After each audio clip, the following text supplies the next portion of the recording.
dutifully pushed on and kept looking. To my surprise, there was more. When we all returned, she asked us to look at our list and circle the most penetrating, moving, and personal, helpful insight. And then she asked us a question. How many of you discovered your best insight in the first 5 minutes? Raise your hands. No hands. How many after 10 minutes? 1 or 2 hands. 15? More. 20? A large number now raised their hands. 25? Many of us now raised our hands, smiling and shaking our heads.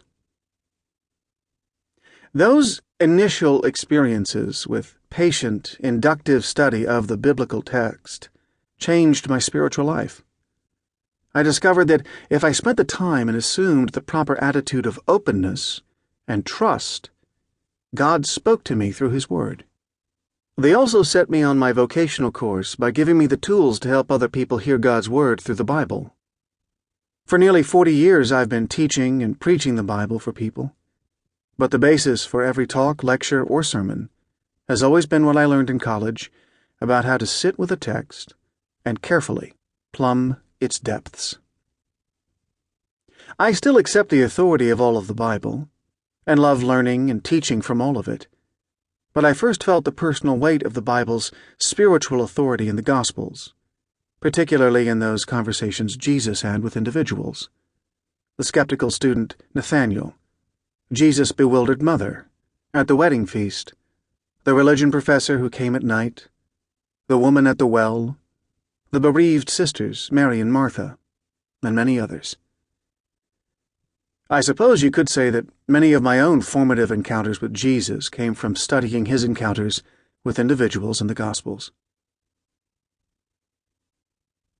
Several years ago, I wrote a book called The Reason for God: Belief in an Age of Skepticism. As a pastor in New York City for many years, I've always appreciated skeptics' arguments and the invaluable role they play in defining and clarifying what is unique about Christianity. It bothers me when Christians dismiss these questions glibly or condescendingly.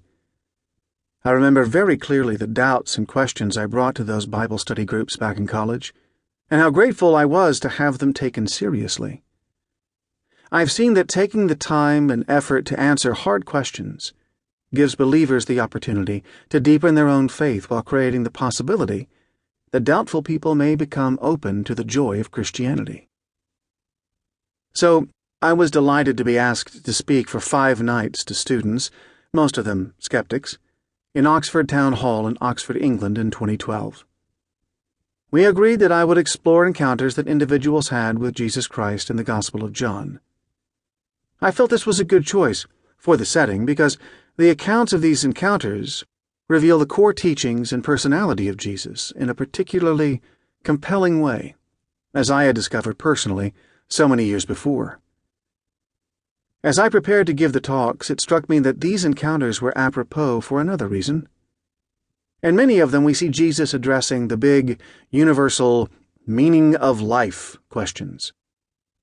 What is the world for?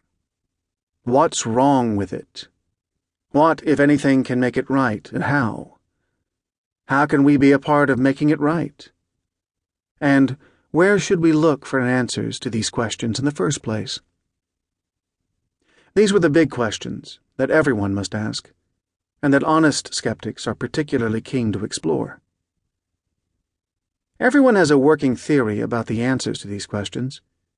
If you try to live without them, you will soon be overwhelmed by how meaningless life seems. We live at a time when some insist that we don't need any such answers, that we should admit that life is just meaningless busywork in the grand scheme of the universe, and leave it at that. While you are alive, they say, just try to enjoy yourself as much as you can, and when you are dead, you won't be around to worry about it. So why bother trying to find the meaning of life?